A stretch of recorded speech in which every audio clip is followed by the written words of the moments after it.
the man who conquered the world. Imagine becoming king at the age of 20. Imagine leading armies across continents. Imagine defeating empires that had ruled for centuries. Imagine conquering most of the known world before your 33rd birthday.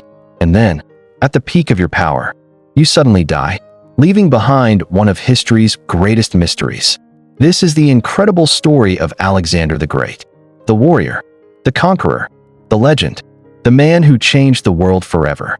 Alexander III of Macedon, known to history as Alexander the Great, was born in 356 BC in the city of Pella, Macedonia. His father, King Philip II, was one of the most powerful rulers in Greece. His mother, Queen Olympias, believed that her son was destined for greatness. From a young age, Alexander displayed extraordinary intelligence and courage. Unlike ordinary children, he was raised to become a king and a warrior. But there was something even more remarkable about his education. His teacher was none other than Aristotle, one of the greatest philosophers in history. Under Aristotle's guidance, Alexander learned science, philosophy, literature, politics, and warfare. Little did the world know that this young boy would one day become one of the greatest military leaders ever known. When Alexander was just 12 years old, a wild horse was brought before his father. No one could control it. Many experienced riders failed. King Philip ordered the horse to be taken away. But young Alexander stepped forward. He noticed something others had missed. The horse was afraid of its own shadow. Turning the horse toward the sun, Alexander calmed it and mounted the animal. To everyone's amazement, he successfully rode the horse. King Philip was moved to tears. He embraced his son and said, "My son, seek a kingdom worthy of yourself, for Macedonia is too small for you." The horse, Bucephalus, would remain Alexander's loyal companion for many years. In 336 BC, tragedy struck. King Philip II was assassinated. At just 20 years old, Alexander became king. Many believed he was too young. Many expected his empire to collapse. But Alexander had other plans. He quickly crushed rebellions and united Greece under his leadership. Then he turned his attention toward the greatest empire in the world, the mighty Persian Empire. The war against Persia. The Persian Empire had ruled vast territories for centuries. Its king, Darius III, commanded one of the largest armies on earth. Most people believed Persia was unbeatable. Alexander disagreed.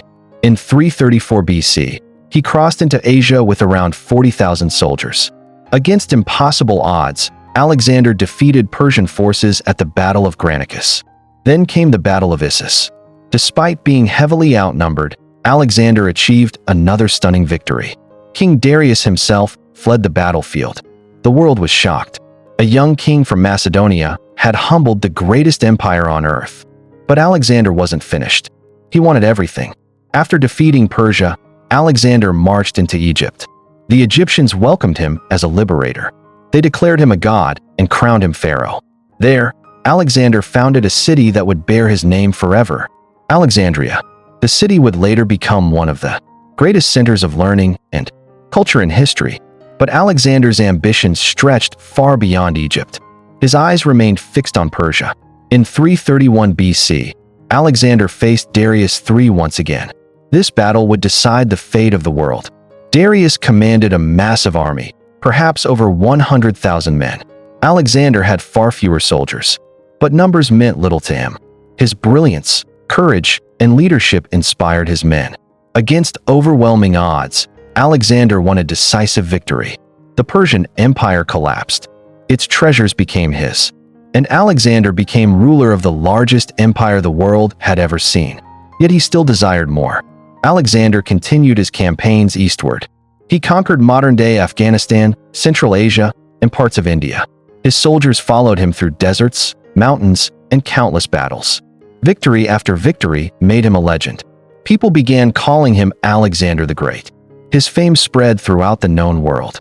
But endless conquest came at a cost. His men were exhausted. Far from home and weary of war, they refused to march any farther. For the first time in his life, Alexander was forced to turn back. In 323 BC, Alexander returned to Babylon. He was only 32 years old. Then, unexpectedly, he fell seriously ill. After several days of suffering, the greatest conqueror in history died. The exact cause of his death remains a mystery. Some believe he died from disease. Others believe he was poisoned. Even after more than 2,000 years, historians still debate the truth. One thing was certain: the world had lost a legend. Alexander had conquered an empire stretching from Greece to India, but he left behind no clear successor. After his death, his generals fought among themselves. Eventually, the empire was divided. Yet although his empire fell, his influence endured. Greek culture spread across Asia and Africa. Science, philosophy, art, and trade flourished. His legacy shaped civilizations for centuries. More than 2,000 years later, Alexander the Great remains one of history's most admired figures. Military leaders study his strategies. Historians marvel at his achievements. And millions continue to be fascinated by the young king who conquered the world. Some see him as a hero. Others see him as a ruthless conqueror. But no one can deny his impact. Very few men have changed history as dramatically as Alexander the Great. From a young prince to the ruler of the greatest empire on earth. From impossible dreams to legendary victories. Alexander's story is one of ambition, courage, and destiny. He conquered kingdoms,